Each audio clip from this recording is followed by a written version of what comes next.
Tudo bem, pessoal? Começar nossas gravações aqui. Queria saudar a todos que estão nos vendo aí. Meu nome é Eloy Leonardo Dorel, sou advogado e tenho mais de 13 anos de experiência em direito criminal, especialmente no Tribunal do Júri. Nós vamos dar início a essas aulas, esses nossos encontros de conversa aqui sobre direito criminal, dando início com o inquérito policial. O inquérito policial no Brasil, ele é um procedimento destinado a apurar tão somente a autoria e materialidade, e ele é conduzido pela Polícia Judiciária, que é compreendida pela Polícia Civil e pela Polícia Federal, a depender da competência material do fato. O objetivo é reunir elementos que permitam ao Ministério Público decidir sobre se denuncia ou se arquiva um determinado fato criminal. O inquérito policial ele está regulamentado dentro do Código de Processo Penal, especificamente entre os artigos 4, 4 e o 23º. Não cabe aqui a gente ficar lendo o texto da lei, mas a gente tem que destacar alguns que são de suma importância na atuação de qualquer profissional. Como o artigo 4º, né, que a Polícia Judiciária será exercida por autoridades policiais no território, suas respectivas circunscrições, e terá o fim de apurar as infrações penais e a sua autoria. Já no artigo 5º, né, nos crimes que tratam nos crimes de ação pública, o inquérito policial ele será iniciado, como diz o inciso 1º, de ofício, né, ou mediante, no inciso 2º, uma requisição da autoridade judiciária ou do Ministério Público. Ainda a requerimento do ofendido ou de quem tiver qualidade para representá-lo. Por que qualidade para representá-lo? Porque muitas vezes tratamos de uma vítima de homicídio que não pode, obviamente, exercer suas razões e tem alguém que possa representá-lo. O inquérito ele deve estar sempre instruído com uma narração pormenorizada de todas as circunstâncias do fato, individualizando o indiciado, os seus sinais, características, as razões de convicções ou a presunção de que seja ele o autor da infração, ou os motivos e a impossibilidade de não fazer. Bom, devem ter sempre descritas as testemunhas com suas indicações precisas. Quanto mais precisas as indicações da testemunha, melhor instruído é o inquérito policial. Já no parágrafo 4º, né, nos crimes de ações públicas, dependem de representação e não se dá início sem que por ela seja iniciado. Já nos crimes de ação privada, a autoridade policial deve proceder ao inquérito a requerimento de quem tenha qualidade para intentá-lo, né? O artigo 6º, ele traz sobre o conhecimento da infração penal, né? Que a autoridade deve se dirigir ao local, providenciando para que se não alterem os fatos, fazendo a conservação das coisas até a chegada dos peritos criminais. Aqui é muito importante, o inciso 2º, ele traz que devem apreender objetos que tenham relação com o fato após liberados pelos peritos criminais. Veja, aqui é a obrigação da polícia, da autoridade policial, fazer a apreensão desses objetos, não da criminalística, não do Instituto de Perícias. Quem faz a apreensão é a autoridade policial. Temos também a questão do prazo, né? Se o indiciado estiver preso, o prazo é de 10 dias, se tiver sido em flagrante, né? E na hipótese do réu em liberdade, o prazo para a conclusão do inquérito é 30 dias. Mas esses prazos podem ser prorrogados, muitas vezes indefinidamente.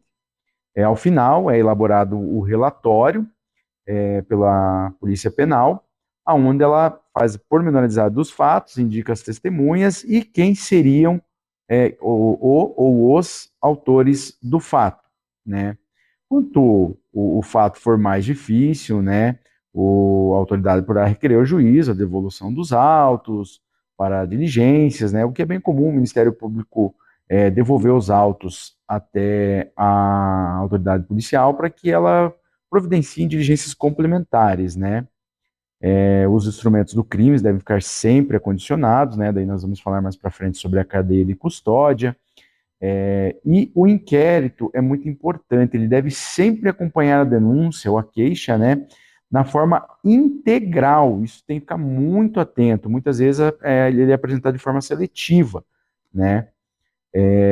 Também temos que ficar atento ao artigo 14, que possibilita aos advogados atuarem no inquérito. Nós vamos falar isso mais para frente também, quando tratarmos de atuação defensiva, né, da investigação criminal defensiva, as provas que podem ou não ser requeridas pela defesa, ou mesmo, algumas vezes, pelo assistente de acusação, em que pese não exista a figura do assistente de acusação nos procedimentos do inquérito, tá? O inquérito ele pode se iniciar, como nós já dissemos ali, de duas maneiras, né? Pela notícia crime ou por uma portaria. A notícia crime é instalada de ofício, mediante uma requisição do Ministério Público ou por ordem do juiz competente, ou a partir de alguma denúncia formulada por qualquer pessoa. Por portaria, somente a autoridade policial instala um inquérito, descrevendo os fatos e determina as diligências iniciais. A condução do inquérito, ela pertence à Polícia Judiciária. É ela quem realiza a coleta de provas, ouve testemunhas, interroga suspeitos, apreende objetos, como eu já falei aqui anteriormente, esses objetos relacionados ao fato, né, ao crime, requisita as perícias, entre outras diligências investigativas. Aqui é muito importante ficar atento na coleta de provas, sejam elas materiais ou testemunhais. É muito importante ficar atento às apreensões materiais de objetos, armas, celulares. Tudo isso deve ser registrado, catalogado e submetido à perícia, seguindo, obviamente, a cadeia de custódia, que nós vamos falar mais para frente.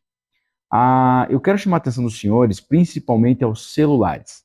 A cadeia de custódia, ela não se dá somente na apreensão, mas na extração desses dados telemáticos, pela perícia, né? A sua disponibilização integral à defesa e não de forma seletiva.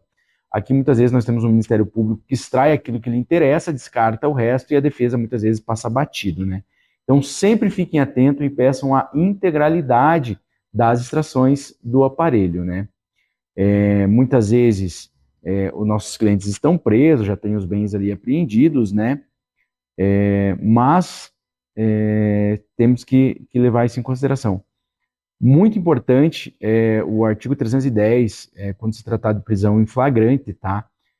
O cliente deve ser o suspeito ou custodiado, ele deve ser levado à presença do advogado, à presença do juiz, no prazo de 24 horas, né, em razão da audiência de custódia, onde, bom sabemos, o juiz pode relaxar, se entender que se trata de uma prisão ilegal, converter o flagrante em uma preventiva, né, quando presente os requisitos do 312, que isso fique bem claro, né, ou que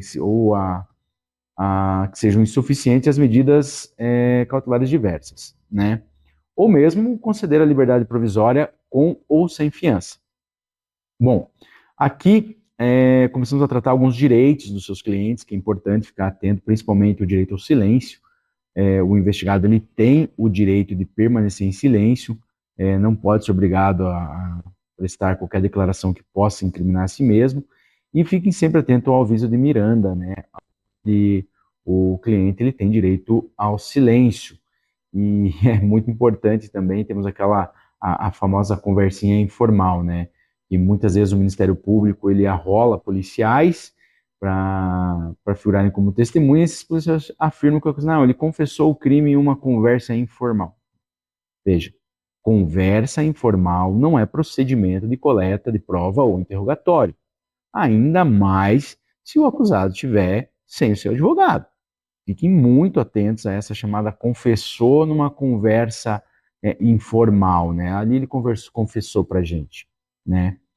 O cliente de vocês, todo o investigado, ele tem direito a ser assistido por um advogado, seja contratado, seja dativo durante todo o inquérito policial, né? Já partindo na questão da conclusão do inquérito policial, né? São concluídas as investigações, a autoridade policial, ela deve elaborar, né, um relatório circunstanciado, discriminando todos os atos praticados e as provas que foram colhidas. Cabe lembrar que devem ser relatados todos os procedimentos que foram realizados para a coleta de provas, desde diligências para coletar material em loco, oitivas de testemunhas.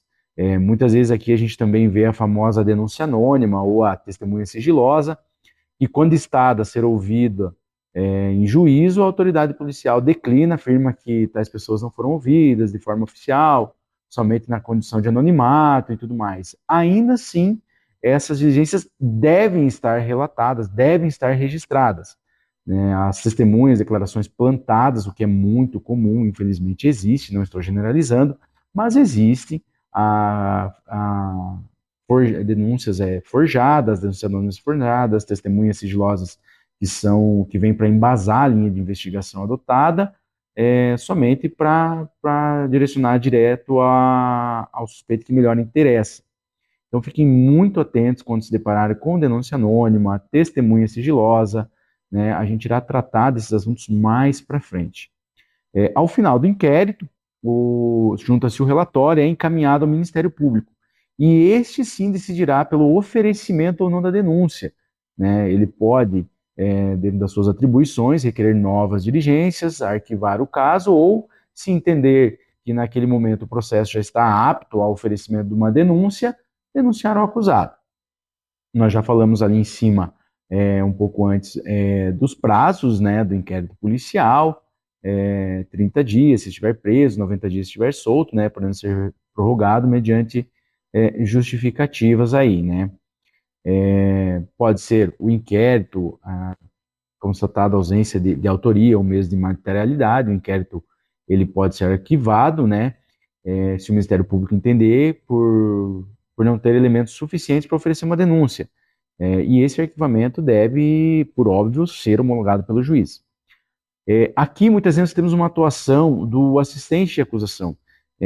Mesmo que não tenha uma previsão legal do assistente de acusação no inquérito, é possível aos familiares indicarem um advogado para que este acompanhe as diligências, né, e que o mesmo possa, dentro das suas atribuições, apresentar provas que possam ser determinantes para a continuidade da ação e seja ofertada a denúncia, né, dentro dos termos do artigo 14, ele pode requerer, e se a autoridade policial entender como cabível, realizar os atos, né, ou mesmo requerendo a autoridade judiciária. Por fim, né, existe a situação do arquivamento, né, de ofício, e eventualmente o surgimento de novas provas, a atuação do advogado ali, pode existir a reabertura desse inquérito. A atuação do advogado no inquérito policial envolve você passar por uma atuação de defesa ou mesmo acusação no inquérito policial. Devemos sempre ter em mente, primeiro, saber que tipo de fato que está sendo investigado, que tipo de penal envolvido e como se deram os fatos, principalmente esses dois fatos, né? Como se deram os fatos. A defesa, ela deve iniciar já de uma forma preliminar no local do fato. Muitas vezes a gente sabe que não é possível, devido à contratação ser feita muito depois, às vezes somente para o plenário, mas é de suma importância para o advogado conhecer o local dos fatos, a dinâmica como tudo aconteceu, os ângulos, os obstáculos, tendo conhecimento profundo do local, né? Já no início é possível verificar os fatos, como aconteceram, e traçar a linha de defesa, se foi uma legítima defesa, uma negativa de autoria, por exemplo.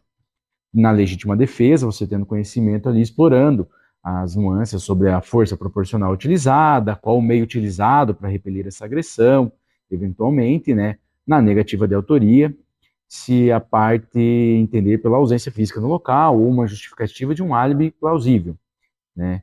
Temos aí, recentemente, o surgimento da investigação defensiva, que o advogado pode e deve, à luz do artigo 14 do CPP, requerer diligências necessárias, né?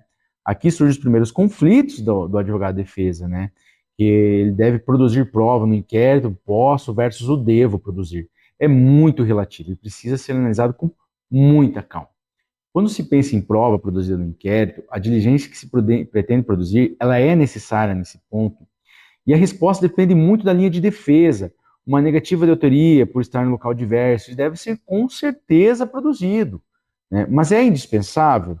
Ela pode ser naquele momento que não seja prudente apresentar ou diligenciar essas provas, né? Por quê? Porque você acaba dando um material para a acusação analisar com tempo e recursos que muitas vezes o seu cliente não tem, né? E contrapor essa prova que você produziu ali no inquérito, né? Ainda na fase pré-processual, né? Então, a prova ela tem que ser pensada no inquérito sob uma ótica de evitar municiar a acusação de elementos para ela contrapor. Nós temos situações de provas no tempo, né? Vou ter outra chance de produzir essa prova ou realizar novas diligências. Se a resposta for sim, deixe para outro momento. Mas se a resposta for não, aí você se obriga a produzir a prova para que ela não se perca com o tempo, né? Você acaba tendo no seu projeto de defesa prejudicado pela ausência de uma prova que deveria ter sido realizada naquele tempo do inquérito. Toda atuação ela deve ser sempre pensada para o destinatário final da prova, seja o juiz togado ou mesmo o conselho de sentença no rito tribunal do júri.